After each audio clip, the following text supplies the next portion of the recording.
Welcome to Build. I'm Laura Haywood. Imagine the pop appeal of a boy band with the sophistication of a symphony orchestra. That's what you get from today's guests, the four multi-talented singer-instrumentalists from Well-Strung. Mashing up classical music with pop and rock favorites, the quartet tours the world with their unique musical blend of old and new. And did I mention they're incredibly handsome? Here to talk about their new album, Under the Covers, please welcome Chris, Trevor, Edmund, and Daniel of Well-Strung. Hello. Congratulations on this fantastic new record, guys. Thank you so much. Thank you. I understand you're going to be touring the world with it. We are. We're doing a European tour this fall, super exciting, and all over the U.S. and even down to Mexico, and yeah. Amazing. So, Chris, you're one of the founders of this group. It was your concept, is that right? Yeah, I think so. Originally, I had certain seeds planted in my head that I was, tossing around, but I think that once everybody came on board, it was everybody all together that made the group evolve into what it is now. Mm-hmm. Yeah. And Trevor, how would you describe what you guys do that makes you unique? The pressure. So we kind of start out as a string quartet, very classical, very, it's a big ensemble in the classical repertoire. But then our spin is that we bring in pop music and we sing at the same time. Mm-hmm. So it's kind of a blending of both worlds. Sometimes people think they're coming to a classical concert. They're like, oh my God, they sing. Or they're like, we're into pop music. And they're like, oh, I like classical now. So it's kind of bringing both worlds together and hopefully bridging the gap, that schism that separates these two genres so severely. I think about, we see people play guitar and sing together all the time, but this is the first time I've seen people play violin, viola, and cello while singing. How did that decision happen? You said you started as just a string quartet. When did the vocals get added in? Well, so actually we all kind of did a little theater and we all were already singers. Mm-hmm. So we decided to use both of our skills to kind of create this group together. And that's kind of how it happened. It was not by accident, but. The arrangements are really remarkable. Go ahead. Thanks. I think originally, like the first couple years that we operated, it would be like, now we'll play a classical piece, now we'll do a pop cover. And it wasn't until the third year that we kind of found our own musical voice, which was blending the worlds together. And that's what really kind of made us unite as a group musically, I'd say. But speaking in terms of singing, playing, every new song we do is like a bitch. I bet. It's like you got to learn the choreography of just like, okay, my hand's doing this, and then I'm singing something totally different. Every new song is just kind of like you got to learn the choreography, and then it gets easy. Well, I can imagine, especially when you're holding the instrument under your chin, it affects your ability to open up your mouth as much as you would like to belt those notes out. Totally. I mean, I know for me personally, I end up playing kind of down here a lot. My violin teacher would be mad at me, but you gotta. It's a lot easier for me. I don't have to hold mine under my chin, so it's. Right. Holding the cello under your chin would be. His job is so easy. He complains all the time, but he has like no work to do. He gets to sit. He gets to sit and relax. So wait, let's go back to the arrangements, because I think that the layering of a classical song with a pop or rock song, not just on top of it, but sort of woven together. These are pieces that I might recognize both of them, but it never would have occurred to me that they would go together. Who makes those choices, and who does the hard work of arranging them? We really all do. I think as we've been together for more than 6 years now, we've all kind of taken on different arrangements. We all get inspired. Sometimes we talk about something and we'll be like, oh, this goes together, right? Why don't you take this project? Or someone will be like, oh, I'm inspired to do this and listen to this and this. And we're like, that sounds awful. And then the person will Why did you look do at it. me? Well, no, a person, an unnamed individual will doubt an idea, but really you kind of have to make the whole thing happen and see both parts together, and then it's like, oh wow, that really does work. Taylor Swift and Bach, like who knew? Yeah. What are some other examples on this current record? I think my favorite one that I did, I would say, is 21 Guns. That's the Green Day most song. Proud of, yeah. And what's the classical piece that's? Pachelbel's Canon, which most people would recognize from a wedding or a celebration of some kind. Yeah. And actually, when I heard that song, I was like, oh, this is from the American Idiot musical. And then I was like, oh, no, it was a rock song before it was a show tune. You guys there's some Disney music on here.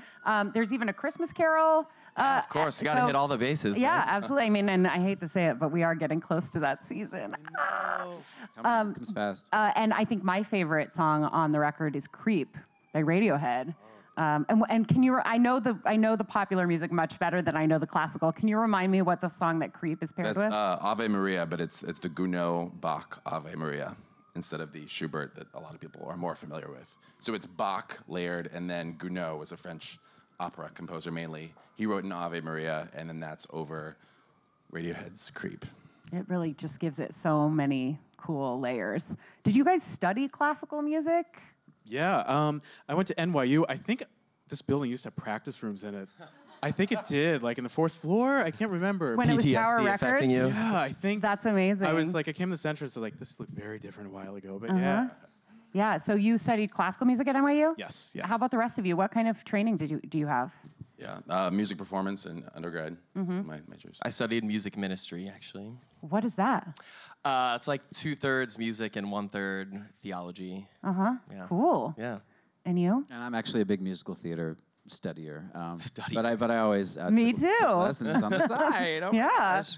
Yeah. Cool. What can people expect when they come and see you perform live? I think seeing us live is very different than hearing our album. In the studio, we get to play around with sounds that we can't necessarily make live. But I think our live experience is you get the 4 of us, you get our personalities, and you get like these instruments from the 1700s. I mean, I think it's kind of crazy. You know, these are these old instruments that are being mashed up with these modern songs. So I think there's something really cool about just hearing these old instruments make these new sounds. I'm excited that we're actually going to get to have a couple of songs from you guys on this stage today. Yeah, of course. But we're going to have to take a few more questions. We're going to do a few more questions before that.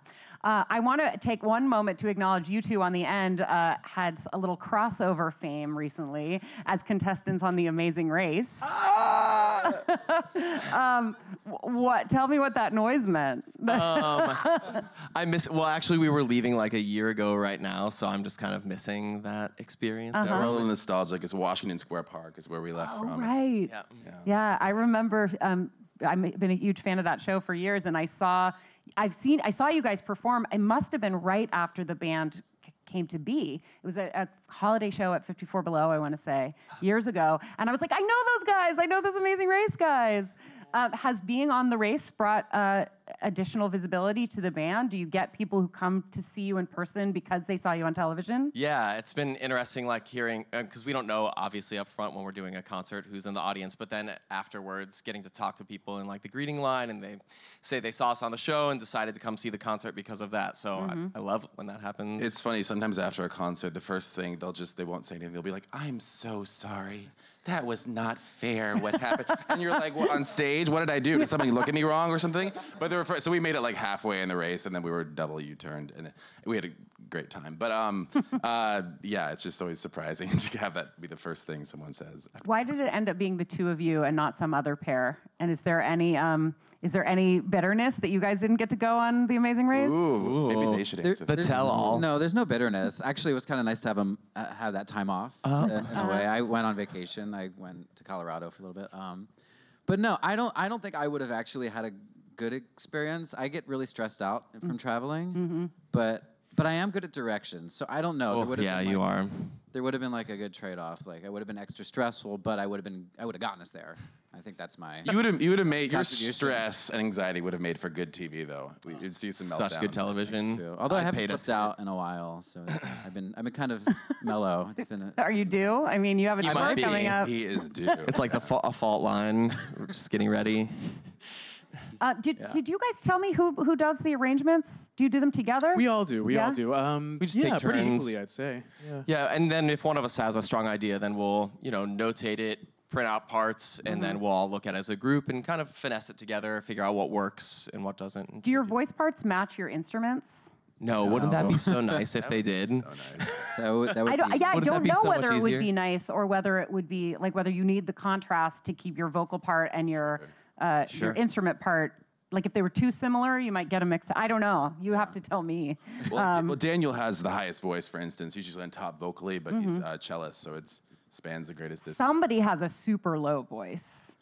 That's you? Probably my voice right now. It's a little messed Well, you up. blend so well together, and so often you're singing the same words at the same time, so it's hard to it's hard to tell even from the front row of one of your shows who's singing what at what moments.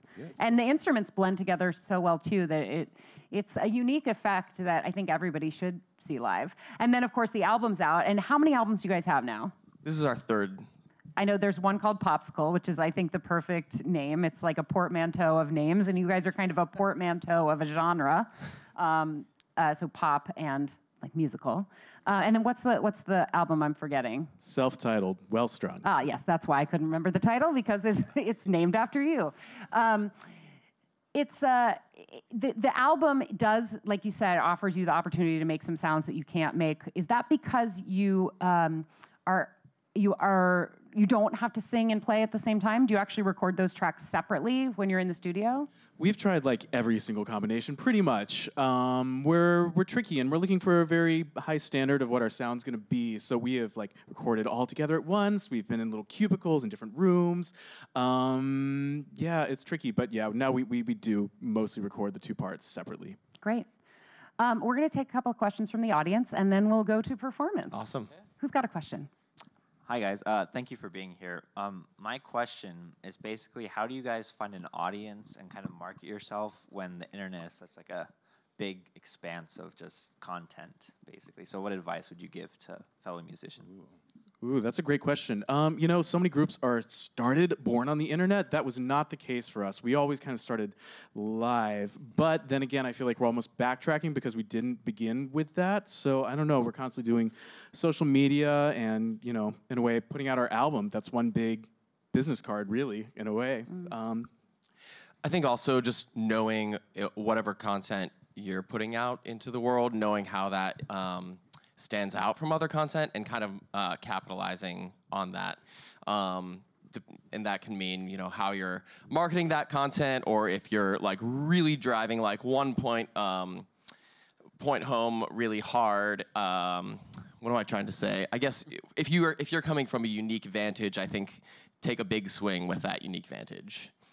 Yeah, it's. I remember when I told someone that I was going to be talking to you, and they were like, "Oh, they're like handsome gay guys who play instruments and sing. Like, cool gimmick." And I think that a gimmick could get people in the door, but if the quality isn't there, they won't stay and they won't come back. But your fan base is so dedicated that even if people did show up the first time, maybe to see a gimmick, that they keep coming back over and over because the quality is so strong. So I think as you know, when you're talking about marketing, doesn't hurt to have, like you said, that unique thing that you're doing that nobody else is. What's your question? Hi, I'm wondering how you all met and decided to pull the band together. Great question. I guess I was the first one to come along. I was just kind of tossing ideas back and forth with the man who is our manager now. And then we started looking for other people who we thought might be interested. And I found Daniel through Facebook, through a mutual friend. And I was like, hey, I know you're living in Denver now, but do you want to move back to New York and start a band thing with me or something? And then he said yes. Cool. And then we found Edmund and Trevor here, just through the musicians circle, kind of spreading word of what we were looking for. And we found Edmund right away, and then Trevor we did not find until 10 days before our first gig. Wow. We were like, here's your giant stack of music. Good luck. It's a work. You're a savior.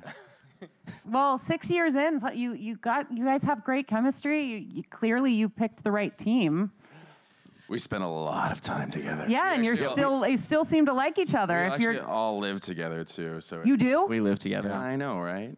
That needs to be a reality show.